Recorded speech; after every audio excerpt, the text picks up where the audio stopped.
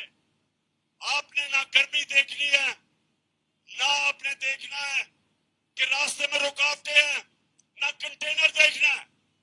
نوجوانوں, آپ کا جنون ان سارے کنٹینرز اور جو بھی رکاوٹیں اس کو بہا کے لے جائے گا. میں اپنے نوجوانوں سے خاص طور پہ آج کہہ رہا ہوں کہ تیاری کریں. انہوں نے 2 دن پہلے ٹرانسپورٹ بند کر دینی ہے, انہوں نے پیٹرول بند کر دینا ہے, انہوں نے انٹرنیٹ بند کر دینی ہے. سو اس سے پہلے تیاری کریں اور یہ دیکھیں گے انشاءاللہ. تیار ہو جاؤ, چیری بلاسم تیار ہو جاؤ, خواجہ وینٹیلیٹر تیار ہو جاؤ, 18 قتل کرنے والے وزیر تیار ہو جاؤ, سب تیار ہو جاؤ. عوام کا سمندر آنے والا ہے اسلام آباد.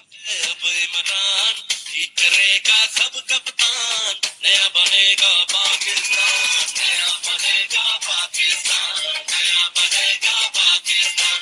گج کی کھڑا ہے اب عمران, نیا بنے گا پاکستان. سیالکوٹ, سنو میری بات. یہ جو ملک سے ہوا ہے, اب ذرا غور سے سنو. اور میں آج اپنی عدلیہ سے بڑی عاجزی سے آپ سے ایک سوال پوچھ رہا ہوں. اپنے سیالکوٹ اور پاکستانی قوم کے سامنے میں اپنی عدلیہ سے پھر کہتا ہوں بڑی عاجزی سے سوال پوچھتا ہوں.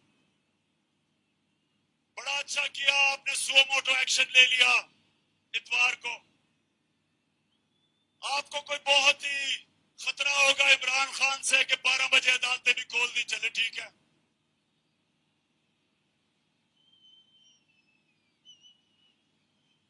بہت خطرناک ہوں میں, بہت ہی بڑا. میں کوئی ملک سے غداری کرنے جا رہا تھا کہ رات کے 12 بجے عدالتیں کھول دی.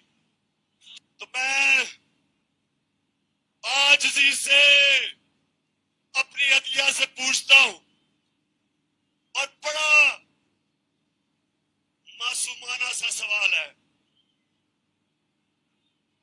کہ شہباز شریف, اس کا بیٹا حمزہ شریف, اور جو مفرور بیٹا ہوا ہے سلمان شہباز, 24 ارب روپے کے ان کے اوپر FIA کے کیسز ہیں.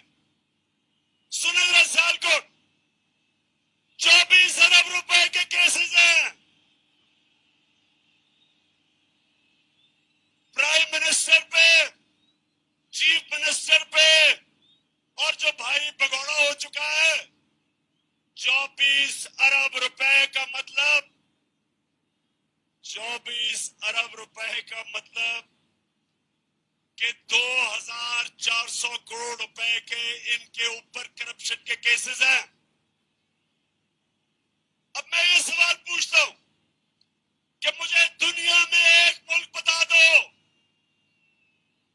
کہ FIA انویسٹیگیٹ کر کے آپ کے اوپر یہ کیسز بناتی ہے, اور اقتدار میں آ کے آپ اسی FIA کے اوپر بیٹھ کے